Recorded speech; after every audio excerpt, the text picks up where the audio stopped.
Assalamualaikum warahmatullahi wabarakatuh. Perkenalkan, nama saya Lapa Iko, NPM 2021 1450669. Di sini saya akan menyampaikan tentang teori filsafat ilmu. Materi yang akan kita bahas yang pertama yaitu manusia, ilmu, dan filsafat ilmu. Yang kedua, apa itu berpikir filsafat? Yang ketiga, fungsi filsafat ilmu. Yang keempat, konsep filsafat ilmu. Yang pertama, manusia, ilmu, dan filsafat ilmu. Filsafat manusia adalah cabang ilmu filsafat yang membahas mengenai makna jadi manusia. Filsafat manusia menjadikan manusia sebagai objek studinya. Dalam cabang ilmu filsafat ini, manusia akan mengajukan pertanyaan mengenai diri mereka sebagai manusia. Filsafat manusia terus berkembang karena manusia adalah objek yang penuh dengan misteri. Ilmu dan filsafat ilmu. Filsafat ilmu adalah bagian dari filsafat yang menjawab beberapa pertanyaan mengenai hakikat ilmu. Filsafat ilmu memiliki cabang-cabang filsafat yang berkaitan dengan dasar, metode, asumsi, dan implikasi ilmu pengetahuan dari ilmu yang termasuk di dalamnya, antara lain ilmu alam dan ilmu sosial.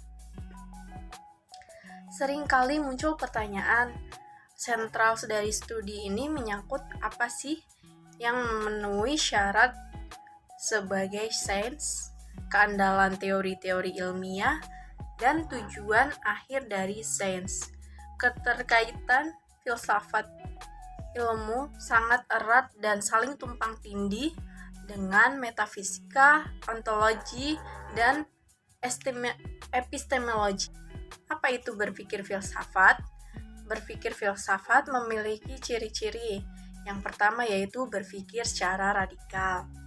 Artinya, berpikir sampai ke akar, pokok permasalahan paling mendasar, hingga mencapai hakikat atau substansi dari masalah tersebut. Yang kedua yaitu berpikir secara universal, artinya pemikiran filsafat menyangkut permasalahan umum manusia, bahwa persoalan yang dihadapi terjadi pada kebanyakan orang pada umumnya.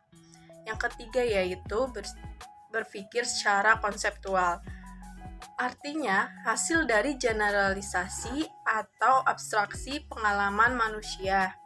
Yang keempat yaitu berpikir secara koheren dan konsisten. Koheren berarti sesuai dengan kaidah-kaidah berpikir logis, tidak bertentangan dengan akal. Yang kelima yaitu berpikir secara sistematis, artinya pendapat yang diuraikan harus saling berhubungan, secara teratur dan terkandung adanya maksud dan tujuan tertentu. Yang keenam yaitu berpikir secara komprehensif, artinya mencakup atau menyeluruh. Berpikir kefilsafatan merupakan usaha untuk menjelaskan suatu permasalahan secara keseluruhan, tuntas, tidak hanya dalam bentuk kepingan atau bagian saja. Yang ketujuh yaitu berpikir secara bebas, artinya sampai batas-batas luas. Maksud dari berpikir secara bebas yaitu tidak terjebak dalam suatu sudut pandang, melainkan harus bebas dan bebas dari hal-hal lain seperti kultur, sejarah, dan lain sebagainya. Yang terakhir yaitu berpikir secara bertanggung jawab, artinya seseorang yang berfilsafat adalah orang yang berpikir, berpendapat, dan sekaligus berani mempertanggungjawabkan hasilnya. Selanjutnya yaitu fungsi filsafat ilmu. Yang pertama ada sebagai alat mencari kebenaran dari segala fenomena yang ada. Yang kedua yaitu mempertahankan, menunjang, dan melawan atau berdiri netral terhadap pandangan filsafat lainnya. Yang ketiga yaitu memberikan pengertian tentang cara hidup, pandangan hidup, dan pandangan dunia. Yang keempat yaitu memberikan ajaran tentang moral dan etika yang berguna dalam kehidupan. Yang kelima, menjadi sumber inspirasi dan pedoman untuk kehidupan berbagai aspek kehidupan itu sendiri, seperti ekonomi, politik, hukum, dan sebagainya.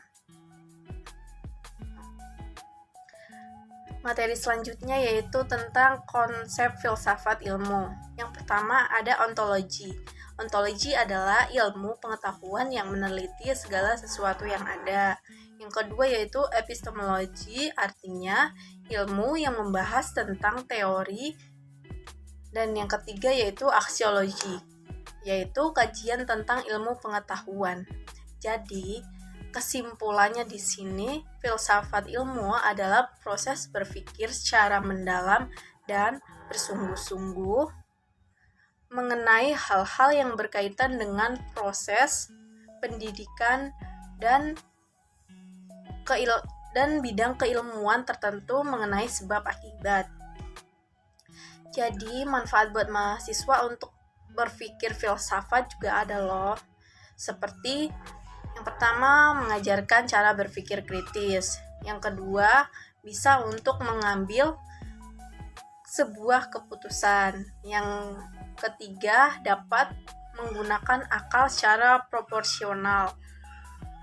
Yang keempat yaitu bisa membuka wawasan untuk berpikir menuju arah penghayatan. Dan sebenarnya masih banyak lagi. Itulah sebabnya kenapa mahasiswa diharapkan untuk selalu berpikir kritis dimanapun, kapanpun, dan dalam situasi apapun. Sekian penjelasan dari saya tentang konsep filsafat ilmu. Terima kasih. Wassalamualaikum warahmatullahi wabarakatuh.